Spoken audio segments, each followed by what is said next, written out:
ज्ञानवापी मस्जिद मामले में सर्वे का रास्ता पूरी तरह से साफ हो चुका है। सुप्रीम कोर्ट ने ज्ञानवापी में सर्वे पर फौरन रोक लगाने से इनकार कर दिया है। अब यह तय हो गया है कि कल से सर्वे का काम शुरू हो जाएगा, क्योंकि एडवोकेट कमिश्नर ने कल से सर्वे शुरू करने का फैसला किया है।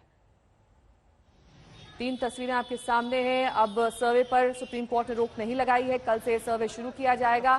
आज जुमे की नमाज के मद्देनजर सर्वे नहीं किया गया, लेकिन भारी सुरक्षा के बीच आज इस मस्जिद में जुमे की नमाज पढ़ी गई।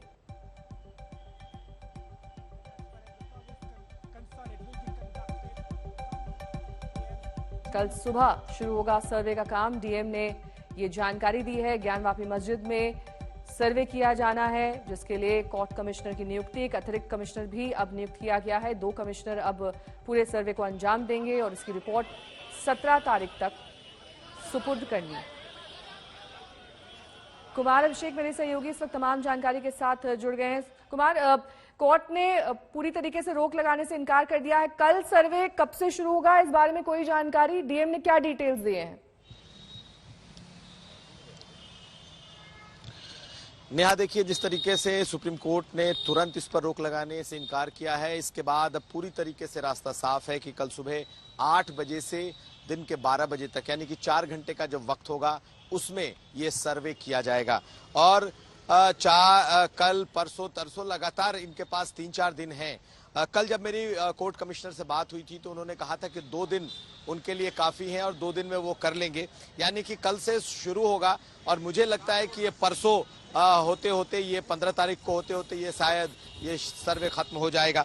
लेकिन आज डीएम ने बाकायदा मीटिंग की और तमाम जो पक्ष के लोग हैं, जो इंतजामिया कमेटी, जो कि ज्ञानवापी इंतजामिया कमेटी है, उसके लोग मौजूद थे, प्रशासन के लोग मौजूद थे, साथ साथ दोनों पक्षों के वकील और हिंदू पक्ष के लोग भी मौजूद थे। इन सबों के साथ मीटिंग हुई है और मीटिंग में यह तय हुआ है कि कल सर्वे होगा, कल सुबह से सर्वे होगा और किसी तरह की कोई बाधा इसमें नहीं आएगी। यानी कि दोनों जो कमिश्नर बनाए गए, उनके साथ साथ सहयोगी, और कल सुबह से इस ज्ञानवापी परिसर में ये जो सर्वे है, ये इसको अंजाम दिया जाएगा बाकायदा जो कोर्ट कमिश्नर नियुक्त किए गए हैं उनके द्वारा। नेहा,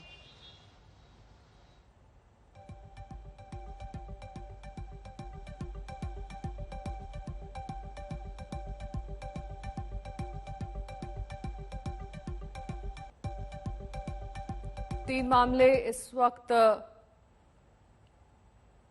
लंबित हैं, लेकिन इस बीच ज्ञानवापी मामले में सबकी नजरें टिकी हुई हैं कि अब 2 दिन में ये सर्वे का काम कहा जा रहा है कि पूरा कर लिया जाएगा। रिपोर्ट 17 तारीख को सौंपी जानी है। कल सुबह 8 बजे सर्वे का काम शुरू होगा, 12 बजे तक सर्वे किया जाएगा। ये पूरी टीम है जिसकी तैनाती की गई है, जिसे अलॉट किया गया है सर्वेक्षण का ये काम।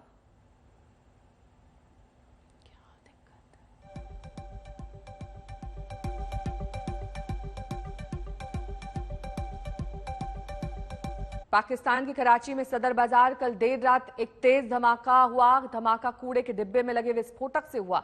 जिस जगह विस्फोटक रखा गया था वो कराची का व्यस्त इलाका है। ब्लास्ट में एक व्यक्ति की मौत की खबर है, जबकि 13 जख्मी बताए जा रहे हैं।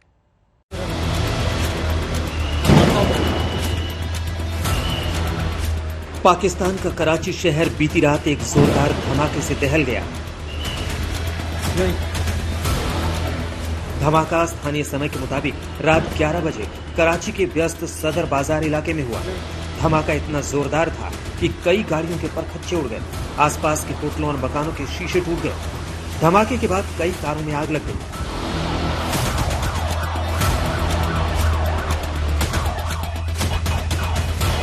ये तस्वीरें देखिए, एक बाइक की है जो धमाके की चपेट में आकर लोहे के गट्टर में तब्दील हो गई। ऑफ कोर्स ये ब्लास्ट है, मगर हम चेक कर रहे हैं कि ये डिवाइस कौन सी डिवाइस है। कोस्ट गार्ड की गाड़ी साथ से गुजर रही थी, वैसे जी हाँ साथ से गुजर रही थी, मगर अल्लाह का शुक्र है कि दोनों जो हैं वो लोग महफूज हैं। मैं मजीद आपको ना चेक करके बताता हूँ।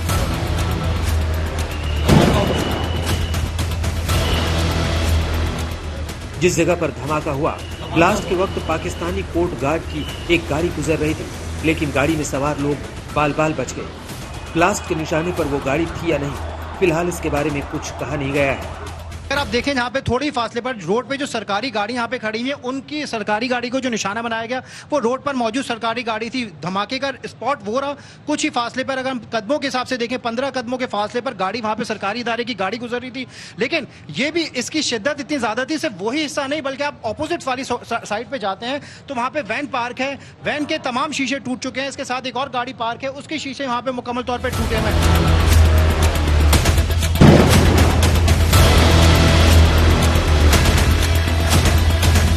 शुरुआती जांच के मुताबिक बम कूड़े के डब्बे में रखा गया था और हो सकता है ब्लास्ट करने में रिमोट का इस्तेमाल किया गया। कराची के जिस सदर बाजार इलाके में ब्लास्ट हुआ वहां कई होटल मौजूद हैं। ये काफी भीड़ वाला इलाका है। यहाँ रात 2-3 बजे के वक्त भी ट्रैफिक जाम की स्थिति रहती है। इससे साफ है कि बड़े पैमाने पर नुकसान पहुंचाने की साजिश थी। बात अब श्रीलंका की। रनिल विक्रमसिंघे ने श्रीलंका की कमान संभाली है। लोगों के लिए दिक्कत यह है कि बेहिसाब वहां पर महंगाई है। आलू 260 रुपए तो गाजर 800 रुपए प्रति किलो बिक रहा है। देखिए कोलंबो से आज तक की ये रिपोर्ट।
पहले 1 किलो में लेने था, अभी 250 ग्राम ओनली लेता है, क्योंकि पैसा के लिए बहुत मुश्किल है ना इधर। जीवन के लिए श्रीलंकन पूरा आदमी लोग, एक आदमी 2 आदमी ले, श्रीलंकन पूरा आदमी लोग का बहुत मुश्किल है।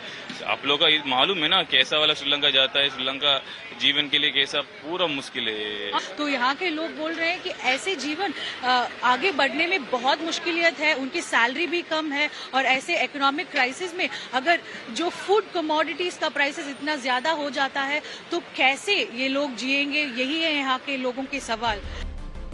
इस बीच विपक्ष के नेता और 4 बार प्रधानमंत्री रह चुके 73 साल के रनिल विक्रमसिंघे ने कल श्रीलंका के 26वें प्रधानमंत्री के रूप में शपथ ली। आर्थिक संकट से मचे उथल-पुथल के बीच राष्ट्रपति गोटबाया राजपक्षे ने विक्रमसिंघे को प्रधानमंत्री नियुक्त किया। 2 दिन पहले ही महिंदा राजपक्षे को प्रधानमंत्री पद से इस्तीफे के लिए मजबूर होना पड़ा था। राजपक्षे की सरकार के खिलाफ जबरदस्त जन प्रदर्शन चल रहा था, लेकिन सोमवार को सरकार के विरोध प्रदर्शन पर राजपक्षे समर्थकों के हमले के बाद जबरदस्त बवाल शुरू हो गया। पूरे भारत में सुनाई देती है। सबसे बड़ी बात है कि इलाहाबाद हाई कोर्ट ने निर्देश दिया मथुरा कोर्ट को कि देखिए 4 महीने के अंदर इस कार्रवाई को पूरी करें, सुनवाई को पूरी करें और जितने भी याचिकाएं दायर थी, जितने भी रीट हैं, सबको क्लब करें और एक साथ सुनवाई करें। और तीसरी बात ये थी, तीसरा पहलू ये था जो सबसे महत्वपूर्ण था कि अगर सुन्नी वक्फ बोर्ड वहां पर पेश नहीं होता है, उनकी मौजूदगी नहीं होती है, तो आप एक तरफा फैसला दे सकते हैं। अब उसके बाद से मैं इस कोर्ट में आया। कोर्ट में दूसरे पहलू को भी मैंने जानने की कोशिश की। यहाँ की जो शाही ईदगाह मस्जिद के सचिव हैं और साथ ही उनकी तरफ से जो याचिकाकर्ता हैं तनवीर अहमद, उनसे भी मेरी बात हुई। मैंने उनका पक्ष जानने की कोशिश की तो उन्होंने कहा कि अदालत को शायद गुमराह करने की कोशिश है वादी पक्ष की तरफ से, यानी कि आरोप और प्रत्यारोप का दौर हम लगातार देख रहे हैं। लेकिन इस बीच जितने भी तीर्थ दर्शन करने श्रद्धालु जो आस्था लिए हजारों की संख्या में सुबह से लेकर शाम तक यहाँ पहुंच रहे हैं, पूरे भारत के हर एक कोने से, हर एक राज्य, हर एक जिले से लोग आ रहे थे। वो चाह रहे हैं कि जल्द से जल्द मंदिर यहाँ पर भी बने, जिस तरह से अयोध्या में। और शुभांकर, मेरे दोनों सहयोगी, आपका बहुत बहुत शुक्रिया तमाम जानकारी के लिए।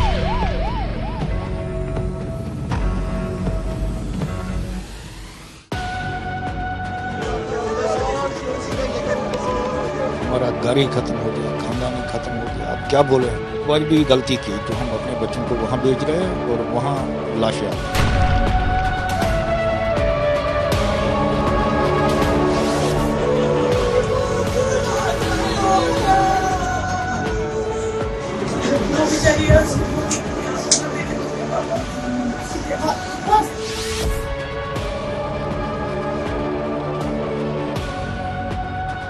समाज ने एक अपना होनहार नौजवान खोया है। स्वाभाविक है, लोगों में बहुत गुस्सा है।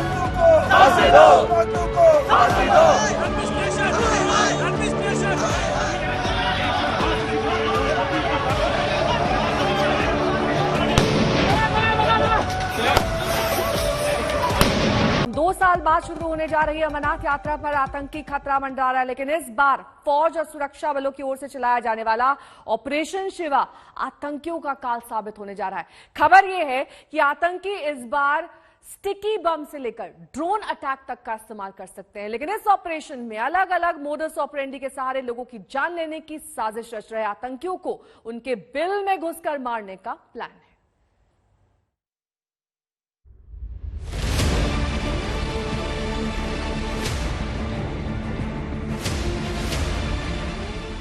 दो साल बाद शुरू हो रहे अमरनाथ यात्रा को लेकर श्रद्धालुओं में जितना जबरदस्त उत्साह है, इस यात्रा को शांतिपूर्ण और सुचारू ढंग से चलाने के लिए देश की सेना और तमाम सुरक्षा बल भी उतनी ही मुस्तैदी से कमर कसकर तैयार हैं। सेना और सुरक्षा बल अमरनाथ यात्रा में विघ्न डालने की कोशिश करने वाले आतंकियों को मुंहतोड़ जवाब देने के लिए ऑपरेशन शिवा की शुरुआत करने जा रहे हैं, जिसमें आतंकियों को चुन चुनकर निशाना बनाने की पूरी तैयारी है। ये यात्रा 30 जून से शुरू होकर 11 अगस्त तक चलेगी और उम्मीद है कि इस बार यात्रा में 6 लाख से ज्यादा श्रद्धालु शामिल होंगे। मगर सच्चाई यही है कि दूसरे सालों की तरह इस बार भी अमरनाथ यात्रा पर आतंकियों की बुरी नजर है। वैसे तो अमरनाथ यात्रा पर आघात कहीं से भी कभी भी हो सकता है, मगर खुफिया सूत्रों के पास जो इनपुट है उसके मुताबिक आतंकी इस बार 3 खास मोडस ऑपरेंडी का सहारा ले सकते हैं। हमले की पहली मोडस ऑपरेंडी ड्रोन अटैक। पिछले कुछ सालों से सरहद पार से लगातार ड्रोन वाली साजिश रची जा रही है। पाकिस्तान में बैठे आतंकी आईएसआई के अपने आकाओं की मदद से हिंदुस्तान में ड्रोन के जरिए हथियार और नशे की तस्करी करने में जुटे हैं। ऐसे में आशंका है कि इस बार आतंकी ड्रोन की मदद से ही अमरनाथ यात्रियों को निशाना बनाने की कोशिश भी कर सकते हैं। लिहाजा सेना और सुरक्षा बल इससे निपटने की तैयारी कर रहे हैं। हमले की दूसरी मोडस ऑपरेंडी स्टिकी बम। चूंकि पाक परस्त आतंकियों को पाक फौज और आईएसआई की लगातार मदद मिल रही है, अब आतंकी अपनी मोडस ऑपरेंडी भी तेजी से बदल रहे हैं। खबर है कि इस बार आतंकी स्टिकी बम की मदद से घात कर सकते हैं। ये वो बम हैं जिन्हें चुपके से गाड़ियों पर या टारगेट के आसपास चिपका दिया जाता है और इसी वजह से इसका नाम स्टिकी बम है। हमले की तीसरी modus operandi IED blast. IED यानी इम्प्रोवाइज्ड एक्सप्लोसिव डिवाइस के जरिए आतंकी विस्फोटकों को बम की सूरत में भीड़ भाड़ वाली जगहों पर खामोशी से प्लांट कर सकते हैं, ताकि धमाके का असर ज्यादा हो और जान माल का व्यापक नुकसान हो। लेकिन सेना और सुरक्षा बल इससे भी निपटने की तैयारी कर रहे हैं। पाकिस्तान बेस्ड जो टेररिस्ट हैं, उनकी जबरदस्त कोशिश है टारगेटेड किलिंग के माध्यम से जो 3 लाख के करीब श्रद्धालु आना चाहते हैं, उनके मन में जबरदस्त खौफ हो। उनको कहा जाए कि आपकी सुरक्षा जो है किसी हालत में कायम नहीं होगी और आपको ना आए, क्योंकि अगर ज़्यादा श्रद्धालु नहीं आए तो हिंदुस्तान के लिए बहुत बड़ी एम्बैरेसमेंट हो सकती है। इसीलिए वो जबरदस्त टारगेटेड किलिंग कर रहे हैं। सूत्रों का कहना है कि जम्मू कश्मीर के लखनपुर से लेकर अमरनाथ की गुफा तक के लिए सर्विलांस से जुड़े तमाम इंतजामों को चाक चौबंद कर दिया गया है। नए आतंकी ठिकानों का पता लगाकर उनका वहीं सफाया कर दिए जाने की पूरी तैयारी है। इसके लिए पूरे रूट की न सिर्फ ड्रोन से सख्त निगरानी की जा रही है, बल्कि ओपनिंग पार्टी को काम पर लगा दिया गया है, जो आईडी प्लांट करने की साजिशों पर पानी फेरने का काम करेंगे।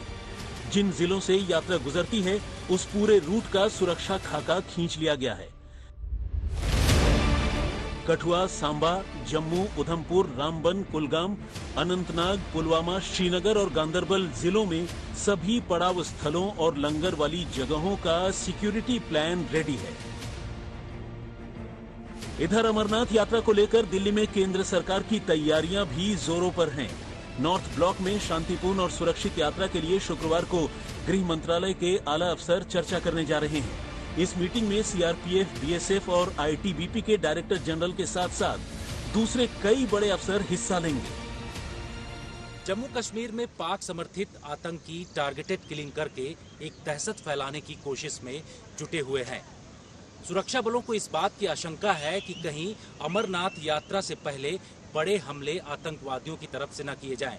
सूत्रों ने आज तक को जानकारी दी है कि जिस तरीके से आतंकी गतिविधियां बढ़ा रहे हैं, वैसे में खतरा स्टिकी बम, इसके साथ साथ टारगेटेड किलिंग को लेकर के भी ज्यादा हो सकती है। इसलिए अमरनाथ यात्रा से पहले सुरक्षा को चाक चौबंद करने के पूरे इंतजाम किए जा रहे हैं।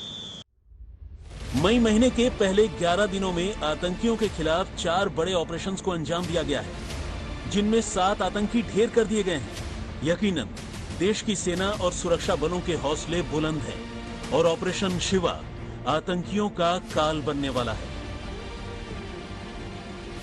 जम्मू से सुनील जी भट्ट के साथ जितेंद्र बहादुर सिंह, दिल्ली, आज तक। तो जम्मू कश्मीर में आतंक का रक्त बीज लगातार पनप रहा है। हाल के कुछ सालों में लोकल और विदेशी दोनों की तादाद में खासा इजाफा हुआ है। और तो और आतंकी हाइब्रिड हो गए हैं। वो छिप कर रहते हैं, घात कर निकलते हैं, लेकिन हमारे सुरक्षा बल भी उनका नामो निशान मिटाना जानते हैं।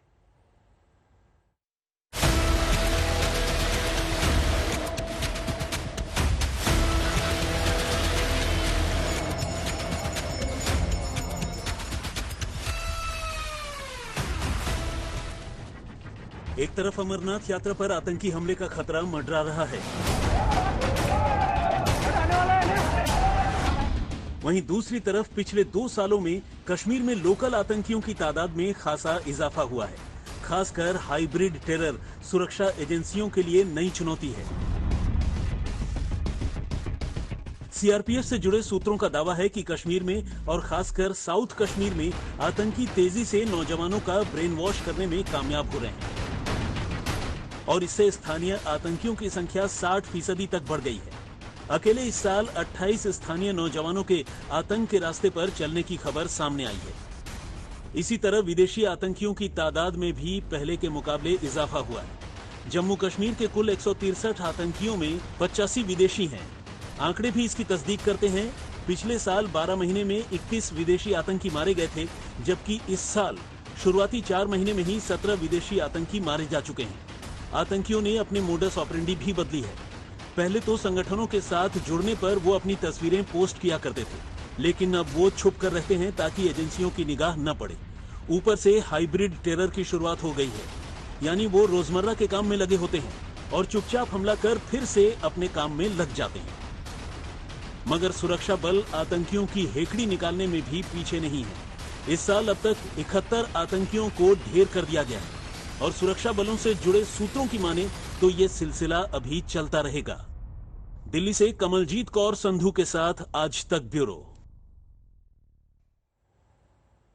और ऐसे ही आतंकी के नापाक मंसूबे का निशाना बने कश्मीरी पंडित राहुल भट्ट, जिन्हें कल उनके दफ्तर में घुसकर गोली मार दी गई। बुरी तरह से जख्मी होने के बाद राहुल ने दम तोड़ दिया। ये अजीब इत्तेफाक है कि जिस आतंकवाद से बचने के लिए राहुल भट्ट के परिवार ने 30 बरस पहले घाटी छोड़ दी थी, वो अब तक उनके इंतजार में ताक लगाए बैठा था।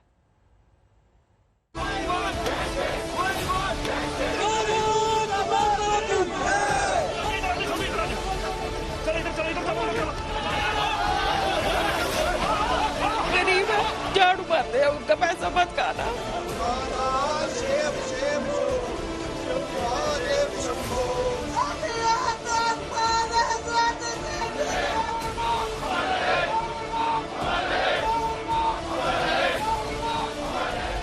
समय का पहिया ऐसा घूमेगा, राहुल भट्ट के परिवार ने सोचा भी नहीं था। 1990 में आतंकियों से बचने के लिए कश्मीर घाटी छोड़ दी थी, लेकिन जिंदगी की जद्दोजहद ने 20 साल बाद उसे कश्मीर में लाकर खड़ा कर दिया और अंजाम आखिरकार वही हुआ जिससे 3 दशक पहले ये परिवार पिंड छुड़ाकर भागा था।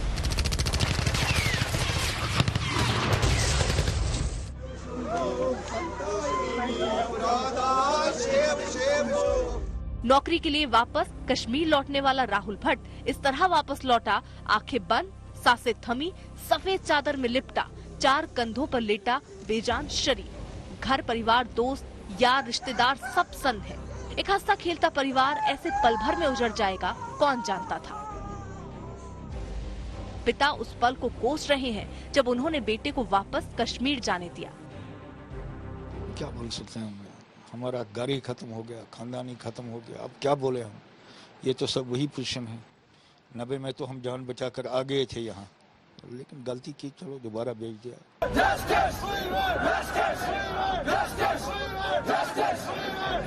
आतंकवाद की शक्ल में काल 30 साल तक कैसे कश्मीरी पंडित पर घात लगाए बैठा रहा, देखिए।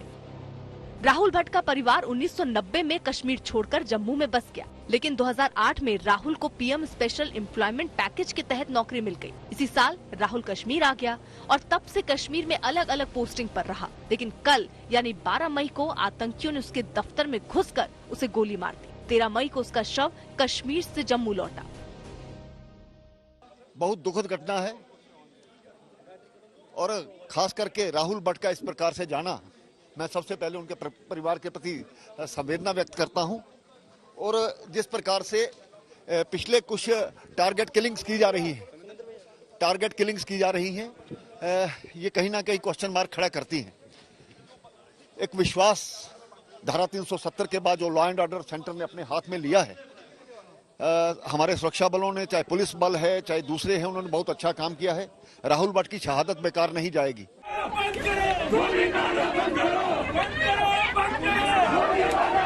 एक बार फिर आतंकियों की निंदा का दौर शुरू हो गया। एक बार फिर सुरक्षा बलों का ऑपरेशन रफ्तार पकड़ेगा। फिर से कुछ नए आतंकी ढेर होंगे, लेकिन इस सवाल का जवाब किसी के पास नहीं है कि क्या कश्मीर घाटी आतंक से मुक्त होगी या कश्मीरी पंडित कभी अपनी सरजमी पर बेखौफ जी पाएंगे। जम्मू से सुनील भट्ट के साथ आज तक ब्यूरो।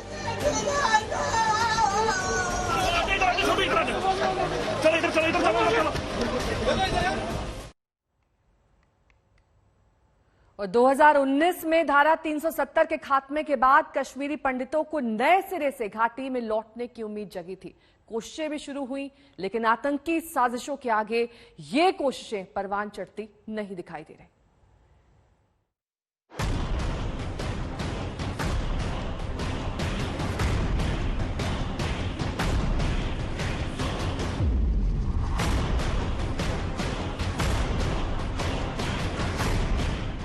माखन लाल बिंद्रू, सुपिंदर कौर, दीपक चांद, राहुल भट्ट, ये तो सिर्फ चंद नाम हैं उस बदौम के जो अपने ही मुल्क में दुश्मनों की तरह 3 दशक से मौत के घाट उतारी जा रही है। आतंकी मंसूबों और सरकारी नाकामी की बलि चढ़ने वाले कश्मीरी पंडितों की लिस्ट बहुत लंबी है, लेकिन इसे ठीक से पढ़ने की फुर्सत शायद आज तक किसी भी हुक्मरान को ना मिली हो। लाखों लाख लोगों ने रातों रात कश्मीर में अपना घर बार छोड़ दिया। जो नहीं गए बेरहमी से कत्ल कर दिए गए, जो थोड़े बहुत बचे वो भी बारी बारी से चुन चुन कर मारे जा रहे हैं। राहुल भट्ट की हत्या से पहले भी हाल के दिनों में कश्मीर घाटी कई बार दहल चुकी है। इन तस्वीरों ने देश को सन्न कर दिया था जब श्रीनगर के एक स्कूल में घुसकर आतंकवादियों ने प्रिंसिपल और टीचर को मौत के घाट उतार दिया। गोली मारने से पहले दहशतगर्दों ने बाकायदा सभी स्टाफ का आई कार्ड चेक किया, धार्मिक पहचान तय की और फिर गोली मार दी। ये कश्मीर में आतंकवाद के नए दौर और नए तौर तरीकों को लेकर बड़ी दस्तक थी, जो अब लगातार तेज होती जा रही है। एक एक करके उन्होंने थ्रेट दिया है कि कश्मीरी हिंदू को हम मारेंगे, यहाँ पे हम कश्मीरी हिंदू को नहीं रहने देंगे, यहाँ पे इंडिया हम बसने नहीं देंगे।